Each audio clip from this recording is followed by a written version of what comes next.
we're still okay for noise and sound. Everybody back hear me okay? Wave your arms around if you can hear me. Excellent, fantastic. Okay, marvellous. Right, so welcome to a Nepalese adventure. Thank you so much for coming. It's absolutely fantastic to see the seats very nearly full. It's always hard to get to everybody when I come home in terms of letting you all know that I'm back and ready to have a chat with you all and tell you what I've been up to. So thank you ever so much to Vernon and Arminal for all their hard work, with getting out there and letting you all know that I'm going to be here tonight. I know a lot of you are here due to them getting out there and telling you, so thank you very much to the two of you, it's very much appreciated. So, what are we here for?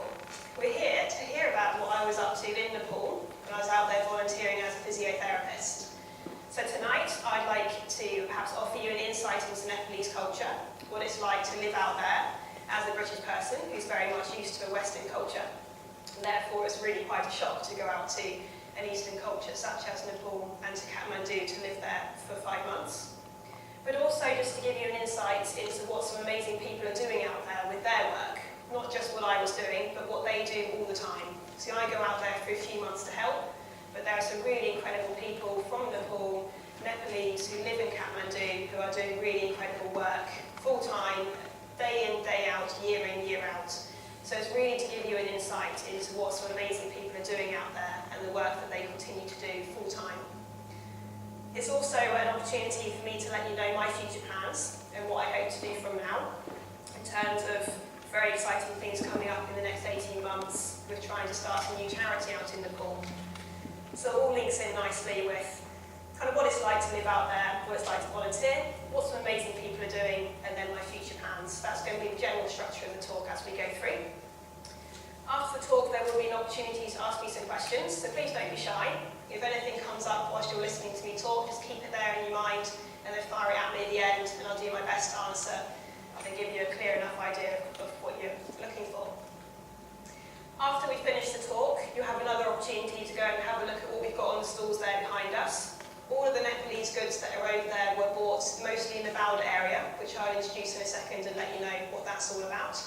It was all bought from local people to help support the local community. And by buying it, all profits will be going into my charity work. Therefore, it's a nice circle of giving, in that I gave to them, you give to me, and then I give to others as I use your money for my next charity work.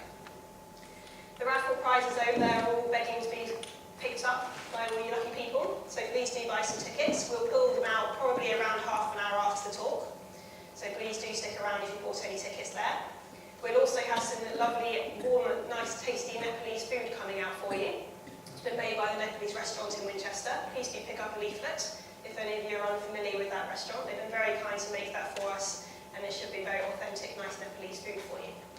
So it's a nice Nepalese evening, so hopefully you'll learn a little about the culture, taste some of the cuisine, and then hear a bit about what I hope to do for some of the people out there in the future. So, Nepal. As a lot of you will know, actually before we begin, has anybody here been to Kathmandu at all, or to Nepal? So we do have a few, okay. So when I'm talking about the craziness and the odd culture and the things that I came across, it made me bring back a few memories for you. And I hope that for others it will just give you a taste of what it is like out there. Obviously you'll see the photos flipping around as well. All were taken by myself. I'm a slightly keen photographer. I'm not going to go with them, so they're not necessarily going to be related to what I'm saying. That's all just a bit too technical for me. But please do enjoy them as they go around and as I talk to you. So Nepal. Some people might not realise just how poor they are as a nation in Nepal. For us, it's a trekking destination for many people. And that side of it can seem quite prosperous. But Nepal, in fact, is actually one of the poorest countries in the world.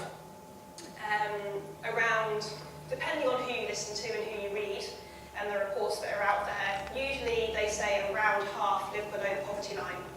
So they really do struggle as a nation, and sometimes the romanticised view that we're given due to the trekking industry isn't necessarily reflective of the struggle that they have over there as daily life. Kathmandu is the capital city, and quite a large city, but the majority of the population is actually up in the hills of the Himalayas and up in the villages. But many of them now do come down to the cities to find work and to support themselves and support their families. There is very little help for people up in the mountains, very little healthcare, very little education. it very much is a raw culture, which in some aspects is fantastic. It's still going. It's still a very different culture up there, the Sherpa culture, to what it's like in the city. But on the other hand, it's an extremely tough life. That's not to say that city life is not tough. City life is, in some respects, equally tough, but in a different way. Kathmandu is incredibly overpopulated because of so many people coming down from the hills and the population size booming due to birth rates within the city itself as well. So Kathmandu is a large city. It sits within a bowl. All the way around it are the foothills of the Himalayas. So if you stand in the middle of the city, if you're not with the tall buildings around you, you can generally see a hill within your eyesight. Unfortunately, being in a bowl means that the pollution that all of the extremely underserviced and really quite old vehicles kick out gets stuck. Now that means that you're fighting your way through pollution pretty much all day, every day. Now when the monsoon is happening, that's not so bad. You can just about manage because the rain comes down and it pushes all the pollution to the floor and it's not too bad. But as soon as the monsoon stops and the dust comes and the pollution comes, it's nearly quite unbearable and you end up with what they call a Nepali cough, which may sound quite romantic, but it really isn't. You get a very sore throat and it's not particularly pleasant. So my commute to work from Bauda, which is where I was living, actually timed, what's up on the screen at the moment, some of the Bauda Stupa, was a 1 hour walk, which I chose to do. And every time I mentioned that to a local, they said, an hour, why are you walking an hour? It was quite nice to start with, walking through the streets of Kathmandu, seeing all of the quirky things happening around me that I wasn't used to, fighting through the traffic and the hordes of people on the pavements. And I quite enjoyed it maybe for the first month, 6 weeks, then gradually the romantic side wore off and the hours started to feel longer and I started debating the bus, but the buses are difficult because everything's written in Nepali, which I can't understand because it's a completely different alphabet. The bus people hang out on the doors of buses that are probably around double the capacity they're supposed to be. And they shout in Nepalese where they're going. I don't speak Nepalese. So not only can I not read the signs, I can't hear what they're shouting. So the bus really wasn't an option particularly. It was a bit of too much of an issue to get there. So I carried on walking. So I got to go through the streets, and it was wonderful seeing the daily life play out of people. As I walked down in the morning, everybody would be coming out and setting up their stalls and getting everything ready and lying out all the clothes on the pavements. Markets would just spring up out of nowhere all over the pavements. All the mobile greengrocers would come along with their antique bikes and baskets hanging off full of oranges and apples and the like. And all the children would be walking to school, which is always lovely to see. And they're very, very smart uniforms. You may see a few of them flicking over, always in their blazers and shirts and smart skirts, always looking extremely smart, or either that or in their good tracksuit bottoms with polo shirts with the names of the schools on the back, always looking ready to learn, and always so keen to learn as well. So this is Bauda that's coming around. I was lucky enough to have that view every morning and every evening. It was where my room was. So Bauda itself is a Tibetan area of Kathmandu, longer named Baudanath, okay, which you may also have heard. It's a Tibetan area, so it's therefore very Buddhist as well. And the stupa that you're seeing flicking around is very important to the Buddhists. People will travel down from the Himalayas, from Bhutan, down from Tibet, some up from northern India to come and see this stupa. So it is extremely popular with Buddhists, and it's the centre of Tibetan community in Kathmandu. So obviously a lot of Tibetans, as I'm sure many of you will know, were exiled from their communities in Tibet, and therefore came and found sanctuary in Nepal, and this is their area. So in the morning and evening, you'd have a number of Tibetans come down, and they walk around the stupa, which for Buddhists is an important thing to do. It creates positive energy, and they say you can then dedicate that to others and spread compassion and spread kindness that way. Good timing again, I'm doing okay, this technical business. So this is a lady here turning one of the prayer wheels as you walk around again to create more merit. And this lady here is about to do some prostrations on that board, which again is another Buddhist practice. So every morning when I got up to go to work, I got to join in with all the Tibetans walking around, chanting, singing, saying their prayers. Absolutely wonderful, really amazing atmosphere. All these wonderful water and flower offerings out as well, all over the place. It's really beautiful and very calming. And then you get to the main gates, walk out and bang. Traffic, chaos, pollution, people, completely different atmosphere. But again, when I came home, I got to just relax. As soon as you walk in through the gate, everything everything's calm, everything's pedestrianised, there's no vehicles, there's still people around, but so much quieter and really, really lovely. If I went back again, I'd most definitely live in that area again. It really is fabulous, and if any of you ever venture to Kathmandu, I'd highly recommend going there, if only to get away from the chaos, but it's also a really beautiful place to go and see.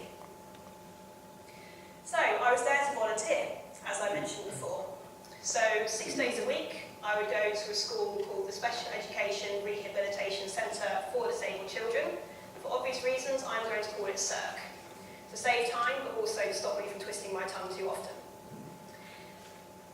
Volunteering in a foreign country is really quite a challenge, and I think sometimes there are so many different ways that you can volunteer, and so many people do it differently, that occasionally people's perception can be a holiday.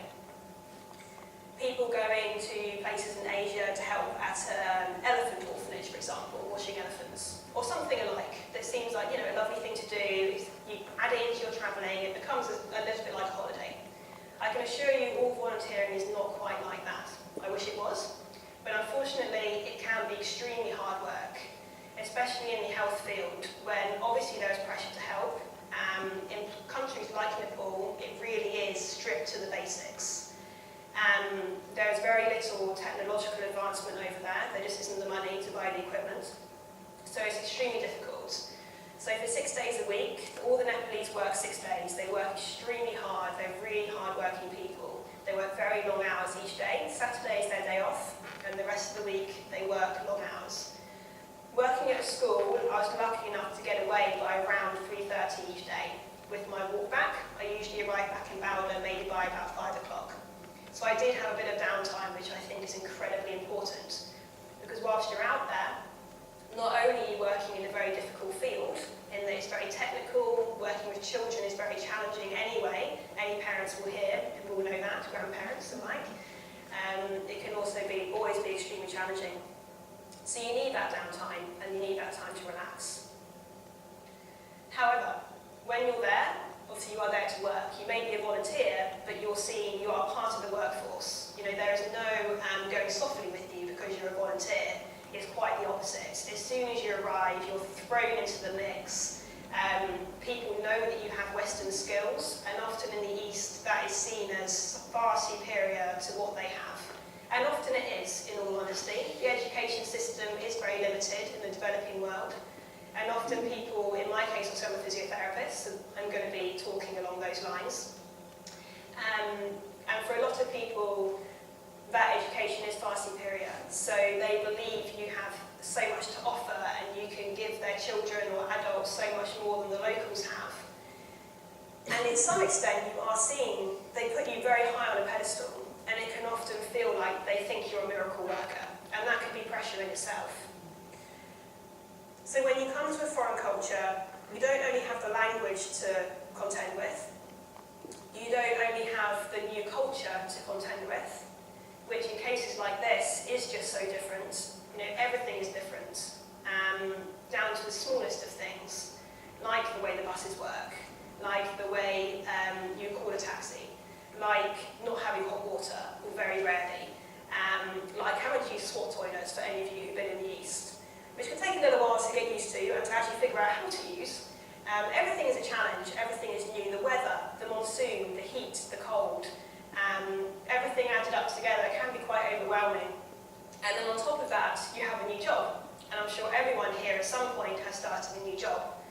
And that effectively is what you do when you turn up as a volunteer. It is all very new. You are meeting new people, you are meeting new clients, or patients, however you prefer to refer to them.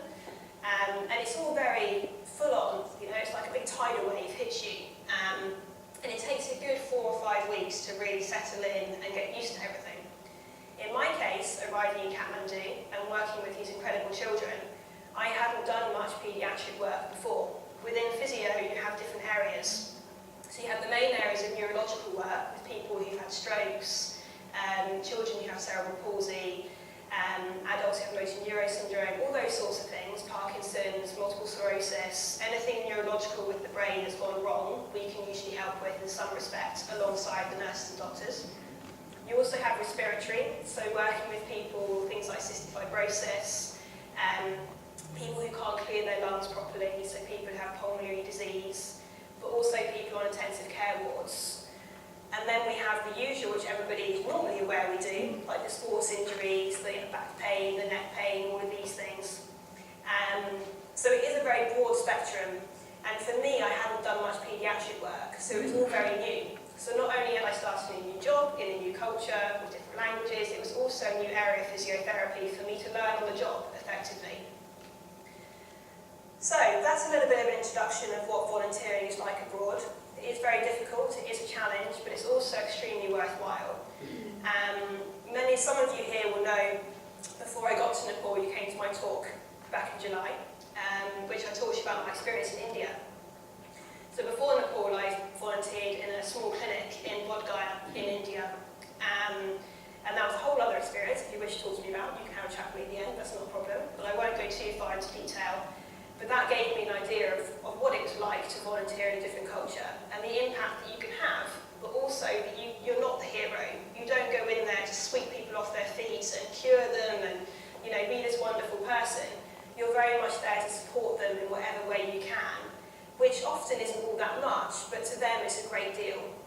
So it really is about going in there, assessing how you can help, asking them how you can help, what they need from you, and then doing what you can to fulfill that.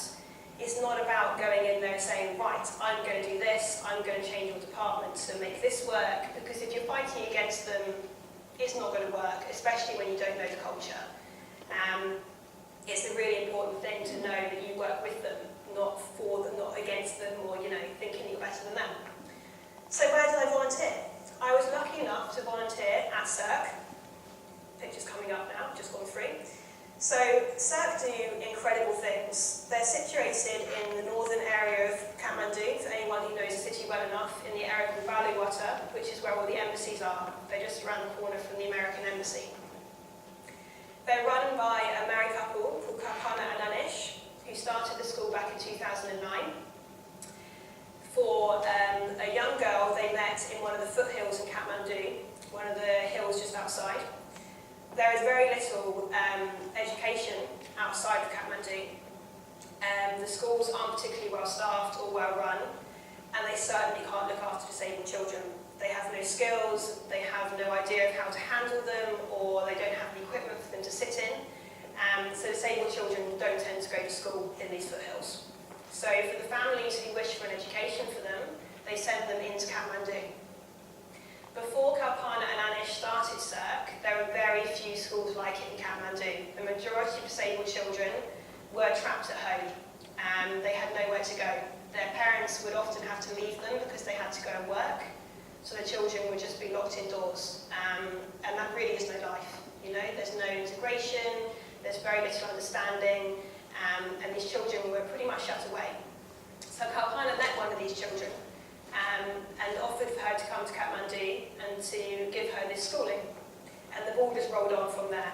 So now they have over 90 children at this school, of all different disabilities, mentally handicapped as well as physically.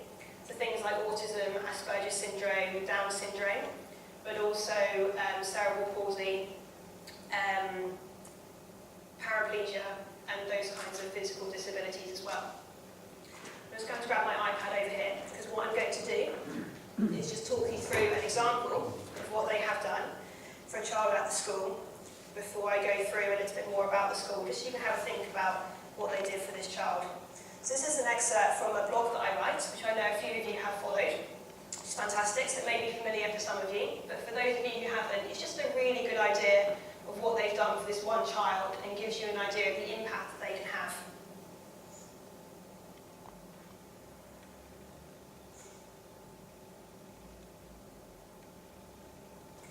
Okay, so Anu is approximately 6 years old. I say approximately because nobody knows for sure. She was abandoned as a baby, left alone in Kathmandu Hospital as her family walked away. A disabled baby, rejected before her life had barely begun. It's impossible to know whether the intentions of her family were good or bad, if they felt they couldn't care for her enough, or simply didn't want the burden of a disabled child. Either way, she became a small, helpless baby, deprived of her parents' love, with a mountain that is living with cerebral palsy in a developing country to climb. After being being taken to her first orphanage by the police, her lack of stability and love continued. Having been passed from orphanage to orphanage, she was saved by the CERT team and brought to their hostel or orphanage at the age of 3. Starting at the school in 2010, whilst living at the orphanage, she finally had a place to call home, somewhere offering invaluable stability where she could be loved, cared for, and provided with an education alongside vital multi-therapy care to try and improve her physical and mental condition. When beginning her journey at the school, Annie was severely disabled with a whole multitude of problems. Described as being in a vegetative state, the physical and psychological scars of life's short journey were clear to see. Cognitively, she was classed as moderate to severe, completely uncommunicative. She couldn't express her most crucial needs. This meant only being able to cry or scream when hungry, in pain, or needing the toilet. She showed no cooperation with staff or any signs of understanding her surroundings. Physically, severe spasticity in all her limbs made her body useless, unable to perform the simplest of actions, such as moving her arms and legs, let alone roll, sit, crawl, stand, or walk. She was fully dependent on others, with staff having to wash, dress, feed, and toilet her. Her day would consist of staying in the position her carers placed her in, and nothing more. I think it's fair to say she wasn't only stuck in a body that wouldn't function, but it seemed she'd mentally shut down, perhaps from the trauma of her first years. However, after 3 years at CERC, this has all changed. Now, with the tenderness of people, with the care and tenderness of people who care for her, she's a happy child with greatly improved mental and physical function, as well as social skills. During treatment sessions, she sits looking at me through her sparkling, squinting eyes, often with a big toothy grin and mischievous look on her face, typical of a 6-year-old. Much smaller than the average size for her age, her main physical problems are low tone and general weakness, making it hard for her to support herself in any position or coordinate movements. She's unable to talk, but can communicate through body language, and her hand signals for when she needs a toilet, is hungry, etc. She loves to be tickled, giving an infectious laugh and smile as she do so. Just as any young child, she throws tantrums, but we're not gaining enough attention. But I've no doubt everyone would prefer this to no interaction or signs of indifference. Her physical improvements have been staggering. For being unable to use her body in any deliberately meaningful way, she now picks up objects, threads beads onto a string with a look of pure concentration on her face, walks and stands with help, sits on her own, kneels for long periods whilst playing with toys, eats independently, and sits on the toilet on her own. Therapy plans for her include enabling her to walk using a walking frame, whilst continuing to improve coordination and balance, hopefully enabling her to do more everyday things on her own, helping to increase her tone and muscle strength. She's quite simply a living example of what this incredible school is doing for these children. Although her life is still very restricted, she's a happy little girl who can now interact with her environment immeasurably more than she could before. So that's just an example of what this incredible school is doing. This young girl came into this school barely able to move, couldn't sit, couldn't move, couldn't speak to anyone, couldn't tell anyone what she wanted to do. Now, after only a couple of years, she's standing, she's walking, she still needs help, but she's still improving. She's young, her body and her brain can adapt. With the right care and the right instruction and the right guidance, the brain can do amazing things, and physiotherapy can be very effective. The team that do this with these children are simply amazing. I mentioned before that Eastern and Western education can be different, but these guys really know what they're doing. They were trained in India on a very good course, and they taught me how to do things. It wasn't me teaching them on this occasion, it was them teaching me. And they taught me well, and I now feel a lot more confident with paediatric. When I arrived there, it was all very new. Not just paediatrics, but interacting with disabled children. None of my family are particularly physically disabled, and I hadn't worked with many within my working environment, so it was very, very new. And to be perfectly honest, I was quite scared I would break them, because some of them you look at and they can't move their arms and legs. They're so stiff and they're stuck, their limbs won't move. And it's that real feeling of, well, if I move it, will I break something? It's really quite intense and quite scary. And not only that, you're looking at children. You know, you're used to seeing children running around in the street, being mischievous, causing problems, you know, having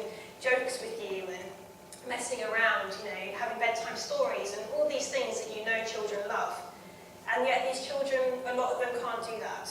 You know, they can't run and kick a ball. They can't walk down the street with their friends. Some of them can't even crawl to where they want to get to, but they're old enough to know they want to get there. Some of them can't even move, but you can see in their eyes that they know what's happening. They're led there, they can't sit up, they can't roll over, all these things that you'd expect a baby to be able to do by the age of 1. And these children are maybe 7 or 8 and unable to move. I would say it's almost akin to what we know as lock-in syndrome. It's not the same, but in terms of mentally being aware, but physically not being able to do, it must be so incredibly hard for them. And that was really what hit me the hardest to begin with. It's the heartbreak of knowing what these children have within them, but just can't express. And yet, the more you get to know them, the more you realise they do express it in their own way. And if you take the time to get to know them and to interact with them and to learn and understand who they are as people, you soon become to understand that they are children. They do love things. There's one girl in particular who's slightly older. She has something called ataxic cerebral palsy. Now, cerebral palsy is damage to the brain, effectively. It's kind of like a stroke, but in a child. They don't really know what causes it. There's lots of theories. In the developing country, it's far more prevalent than in the West. And therefore, people believe that it could have something to do with nutrition during pregnancy, but also during childbirth. A lot of women give birth in the villages, away from medical care. So there's quite often a lack of oxygen during birth, and that in turn can cause brain damage. So as with strokes, the brain damage can cause different problems in different children. If the speech area of the brain is affected, the child can't talk. If the muscle area is affected, then the child can't move so well. So it's all these different things that can affect them. Their movement, their speech, their understanding of language, and their vision as well can be affected. So many different things. Some children, everything is affected. Others, it's just their legs, or it's just one side of their body. So you really have to adapt to what's happening with each child. Now there's one child, as I said, who had ataxic, and that is where you struggle to control your movements. So I guess it could be akin to Parkinson's, as more of you here may be aware of Parkinson's, the uncontrolled movements. With ataxic cerebral palsy, it often gets worse as you try to do things. So as you try and concentrate, those movements get bigger and they get more, I would imagine, extremely frustrating. So if they try to reach for something, they can't get it. They're doing this, they're moving around, they can't grasp it. If they try to stand, then they're wobbling because they can't, all their arms and legs are wanting to move. But this one girl was so incredibly determined and so incredibly conscientious that she would sit there. One of the popular things to do, they loved doing as children, was threading beads onto a string. And she would sit there and she would take 5 minutes to thread one bead onto the string. She would try it again and again, and then she'd do it. And the joy in her eyes when she did it was really quite incredible to see that she just absolutely loved doing it. She'd do it again and again, taking 5 minutes each time. Now, I don't know about you, but I certainly wouldn't have the patience to sit for 5 minutes trying to thread a bead. So for these children to have that within them, that incredible grit and determination, is just amazing. And I'll be the first to admit that when I first met these children, there were judgments there. There was a lack of belief that we could do much for these children, because they do look so severe. There are so many things happening with them that it is hard to believe that you can really make a difference. And yet the more I got to know this particular girl, she ended up spelling out. I had a physiotherapist top on, and in English, she would spell out the letters, and I'd tell her what it was. And the more she got to know me, the more she opened up, and she actually spoke good English. And for somebody who was maybe, I think she was 7, with all these disabilities, with all these problems, she was so sharp and so intelligent, and just really bright, amazing young girl, and incredibly conscientious. If we were there putting pins, like coloured pins, into a board, you'll see one of the children is in front of them. They'd all have to be the same colour. You couldn't have a mix, they had to be the same colour, in order, and if you did it wrong, you were in trouble, real trouble. She'd take it out, even if it took her 5 minutes, she'd take it out, put it down, and the right colour would go in. And for me, that was just incredible, and it proved me wrong, completely proved me wrong, and it was a huge lesson for me to really understand that These children have amazing things within inside them, and they just need incredible people like at Surf School to really understand them and to know what to do to unlock that potential. And it's not only physiotherapy. They do speech therapy, and they also do sensory therapy. So they help them to talk, which in turn helps them with their swallowing as well. Some of them can't swallow well. So it's a multi-thing. You know, everyone works together to help these children with a plan that we create individually for them. But it's not even only therapy, it's also their education. They don't just come there to improve their physical capabilities. They also come to improve their education, to learn English, to understand Nepalese culture, to be taught things that they can do. And it's not only academic, it's also functional things. They learn how to make tea, they learn how to sew. The boys learn some mechanics, some carpentry, if they can, if they have the physical ability to do so. It's about integrating them into their society and finding a place for them, which before just wouldn't have been there. You know, there's a lack of education in the developing world about disabilities. And I think it's fair to say, also in the Western world. I don't think it's just isolated to the East or developing countries. I think I certainly was unaware of a lot of things to do with disability before I interacted with these amazing people. But they give them a chance, they give them an opportunity. So they are doing incredible things. They're teaching them the things they need to know. They're giving them a safe environment where they feel accepted and they can be with others that are similar to them and relate to others and not feel like they stand out. And it's just an incredible thing to do, an incredible thing that they are doing. And the political system in Nepal can be challenging, to say the least. And the governments aren't particularly supportive at all of these kinds of projects. So the people that run it are on an uphill climb every single day, but they do it for the love of these children. And it really is incredible what they're doing. So, that's the volunteering side. A little bit more about what it's like to live within a developing country. There are hazards every day that you wouldn't expect in any other country. Things like walking on the street with the sunglasses on your head, having a look around, all of a sudden, zap, the wires above have hit your sunglasses and given you an electric shock. So things like that you really wouldn't necessarily expect in the UK. Solar showers, wonderful inventions. They do give you hot showers when the sun's out. When the sun's not out, you still have a freezing cold shower, which isn't necessarily so good. But when it's out, it's fantastic. Earthquakes. In Kathmandu, it's known as a city that's pretty much about to fall apart. They're expecting a major earthquake any year, basically. It's well overdue. And when it comes, they're pretty much expecting it to flatten the city. Because of the infrastructure, the city's exploded.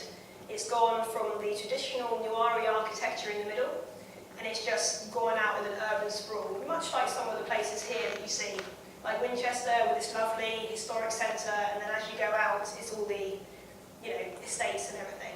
But in Kathmandu, it's slightly more severe. It's all ramshackled, and things are thrown up within a week. There's a building suddenly up, and you wonder how they did it. And it's, everything's haphazard and crumbling concrete and everything else. So if one was to strike, they literally expect the city to be flattened. There are 3 main roads out of Kathmandu. If any of those are blocked, no one can get in to help. There's one airport, international airport, so if anything happened there, again, nobody could get in. So when I was laid in bed one evening, chatting to people on the internet, getting ready to go to bed, it started to feel like I was on a boat, just kind of gently swaying. That's a bit strange, must be imagining it. Gradually it gets more severe, and I'm kind of going from side to side. It was my first earthquake. And the room was moving fairly rapidly from side to side. Any of you who've been in an earthquake will know that really quite strange feeling of just kind of completely being out of control and thinking to yourself, what's going on here? Panic started to rise, I admit. Adrenaline was starting to course through the veins. And I remembered somebody very usefully telling me in India about this huge earthquake that was going to come. Of course, the first thing I think is this it? Is this huge earthquake that's going to hit and just flatten Kathmandu? So in my pyjamas, I sort of got up and had a look out on my rooftop, as you saw, to see if anybody else was running out of their houses and panicking. It's all quiet, everyone's calm, nobody seems to be worrying. Well, that's okay, went back in. Then a bigger one hits, and I really am swaying, and I really am moving. And the idea of how small we are as humans starts to hit, and realising actually I'm in quite a fragile body. If anything was to happen, it's probably not going to end all that well. There are a lot of stray dogs in Kathmandu. Every single one of them, I believe, was barking. This huge cacophony, just barking dogs, just all of them in harmony together, just erupted. They obviously weren't too happy either. So I went back out onto my rooftop, and a few people looking out their windows, sort of seeing what's going on. After the third one, I really started to panic. I was pretty sure people told me that big earthquakes start with smaller ones, and then the big one hits. So I ran down the stairs, got out on the bottom, looked around, and one of the Tibetan guys from the restaurant below was out there, also in his pyjamas. Found it highly amusing that I'd run down in mine. What are you doing down here? It was an earthquake. Just go back to bed. It's fine. Okay. Well, if a big earthquake hits, what do we do? Oh, no, it's fine. Big one won't come. I was like, okay, fair enough. So I went back up, got on the internet. What do you do in an earthquake? Straight into Google, had a look.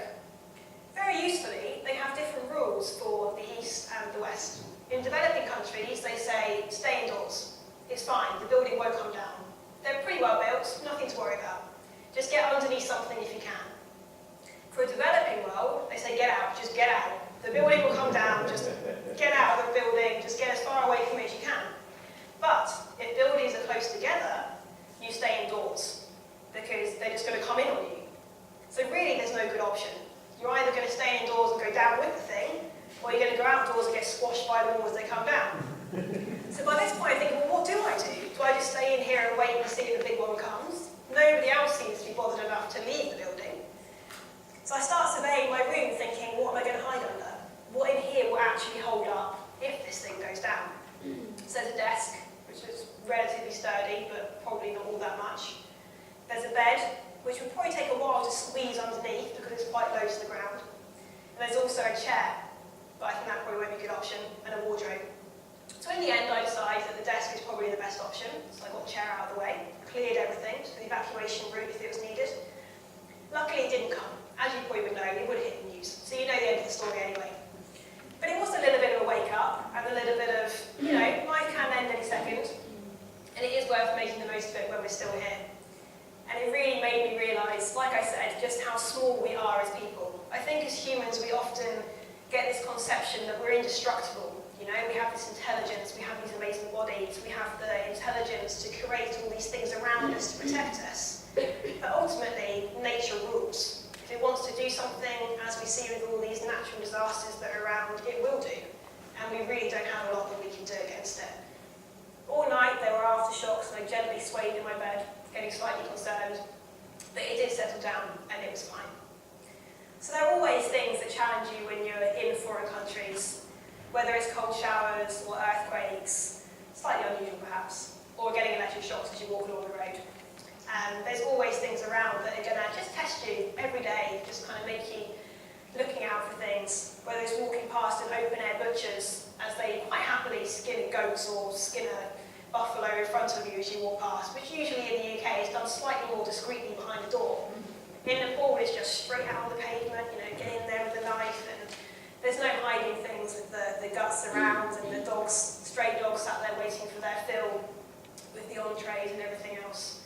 So it really is something that hits you. It's a different culture, it's a different surrounding, but I love it.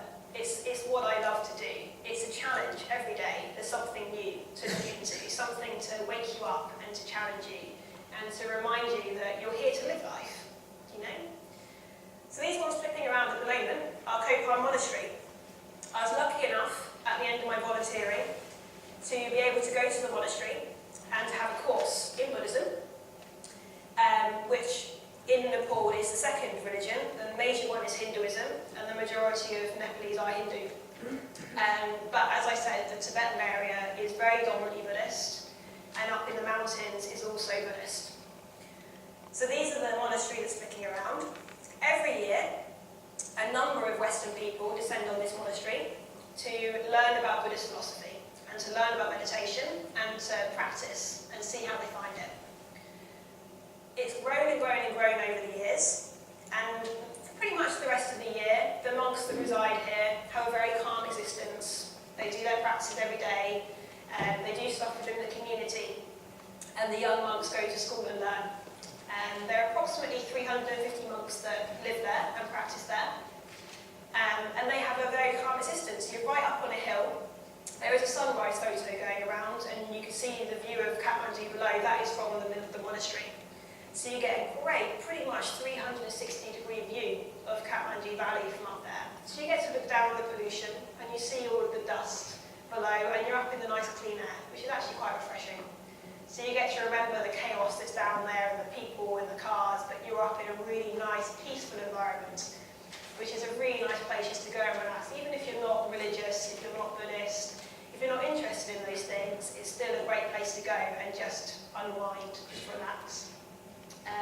Almost like a spa, I guess, for a Western kind of alternative, without a spa, obviously, unfortunately. But you do have a pond, so you can perhaps have a dip in the pond. But it's just a great environment, it's a great place.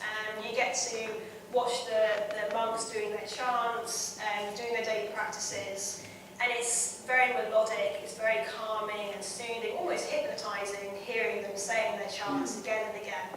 And for any of you who've heard them doing it, you'll understand it really taps something in you. It's very, very calming.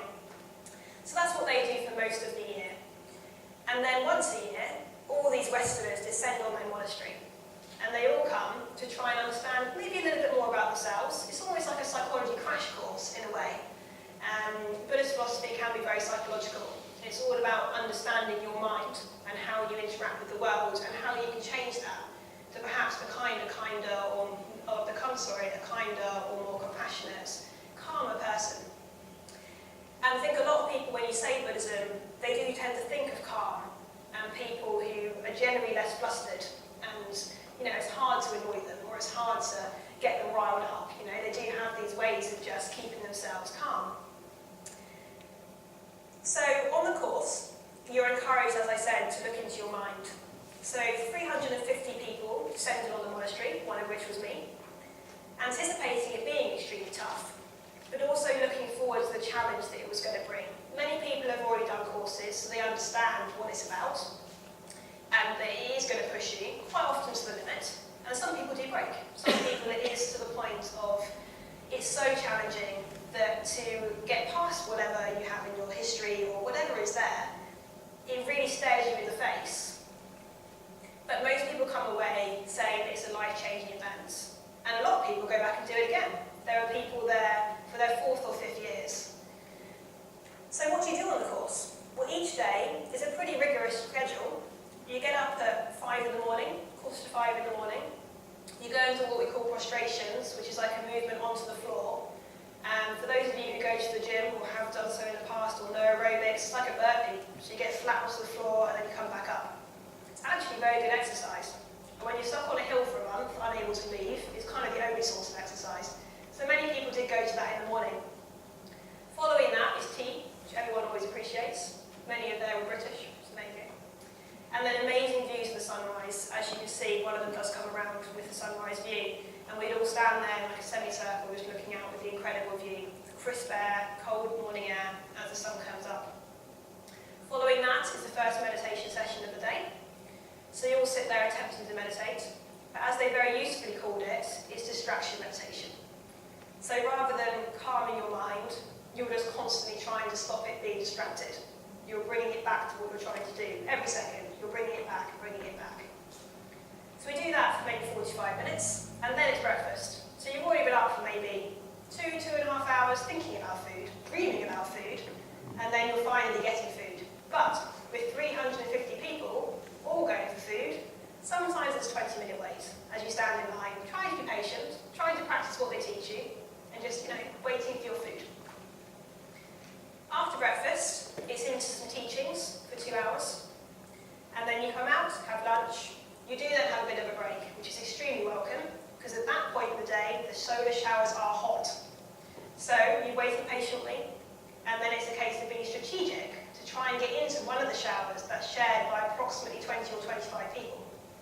Now I found one tactic was to go to the shower whilst everyone's queuing for lunch, have your shower, come back, eat, and then everybody else goes shooting off for the shower. So that was my tactic. And it was always hot, so I was extremely welcome to that. Having missed them whilst working, because in the morning they're cold, in the evening they're cold. fact, and when I was volunteering, it was always cold. So it's nice to have hot showers. So after lunch, there's discussion groups where you get a chance to talk through what you've learned, which is kind of vital really, because a lot of it is very challenging. It's you looking into your mind and looking to see how you've dealt with things in the past. What's made you angry? What's made you jealous? Why has it made you angry or jealous? What can you do about it? How can you see it differently? It's all of these things that just encourage you. It's almost like a cognitive behavioural therapy crash course. It's really about just changing your thought processes. It doesn't have to be anything religious. You don't have to be Buddhist to go on it. You don't have to be Buddhist when you leave. It's very much about just learning some of their philosophy, which helps them think in this way, and encouraging compassion, encouraging to see everyone kindly and really see the good qualities in everyone, rather than sometimes our Western mentalities to pick the holes and see what's wrong there and blame society and all of these things. But it's not easy. After the discussion group, you're back into teachings, then more meditation, then dinner, then more meditation. Getting to bed probably around about 9 o'clock at night. If you're lucky, sometimes 10. And then up again, 5 in the morning. And you do this for a month. No days off, every day, same schedule. Until, with 10 days to go, they throw the precepts at you. Precepts is extra rules, things that you're not supposed to do. And they're designed to bring out what they call your egos, the selfish feeling, the selfish attitude, and it really works, very effective. You're not allowed to eat more than 1 meal a day. So the whole day you eat once, which is lunchtime. After that, there's no more food at all, nothing. No snacks, no nibbles, nothing at all. You're allowed hot chocolate, but you're not allowed to get lumpy. You can't eat lumps. It has to be a smooth hot chocolate. You're allowed milky tea, but they water down the milk. Can't be too milky. So it's really quite strict, but it's also quite incredible the impact it has on your mind, how craving of the food you are. And you can see, just before lunch, in what they call a gompa, which is the meditation hall, people start twitching. And you can see people starting to think more and more about that 1 meal a day they're going to get. And people start getting strategic. Some people that were sat right away from the door gradually migrated towards the door so that they could make a quick escape when it came to lunchtime. But not only was it towards the door, it was towards the side door, because that's closest to the dinner hall. It wasn't the main door, because that's just that little bit further away. So people started, you could see people's minds were really, putting such an emphasis on the food. But the more you got through it, the more you started to understand, and your mind actually switched off to the food. You realised that you can get by with 1 meal a day. It's really not that big a deal. It's just that your self-conscious and your ego is saying to you, I want food, I want food, I want food. Because in the West, we're really built around it. We're built around those meals each day and what we can have and the quality of the food and everything else. For me, the challenge wasn't the lack of food in terms of my hunger and my craving of food. It was the fact that I have a high metabolism. A lot of the time, I'm sure many of you agree, that's a gift. It keeps you relatively slim. It means that you can eat things that perhaps you wouldn't be able to later on in life and not put the piles of pounds on. However, it also means that if you don't eat regularly, you get very dizzy. So in the mornings, I would wake up feeling like I was away with the fairies, completely dizzy, just wobbling around all over the place, hardly able to do anything, really feeling like I was going to just keel over. I soon discovered juice drinks, which are very useful. They're pretty much pure sugar. So I'd be drinking these and the hot chocolate they very kindly allowed us to have in between meals. But then I was soon on a sugar roller coaster, up, down, not just up, but sky high, then pretty much crashing down to the ground. And it's a real challenge to get used to that and to the psychological side of it as well. Like your body constantly screaming, what are you doing to me? Why are you doing this? It's not fair, it's not fair. But again, that's what they're trying to do. They're trying to show you that side of your personality. They're trying to show you how destructive it can be and how you can control it. And when you know there's no choice, because you're not allowed out of the monastery, I mean, they won't stand in with bodyguards saying you don't go, you cannot pass kind of thing, nor the ring style, but they do encourage you to stay in as much as you can. Your laptop's taken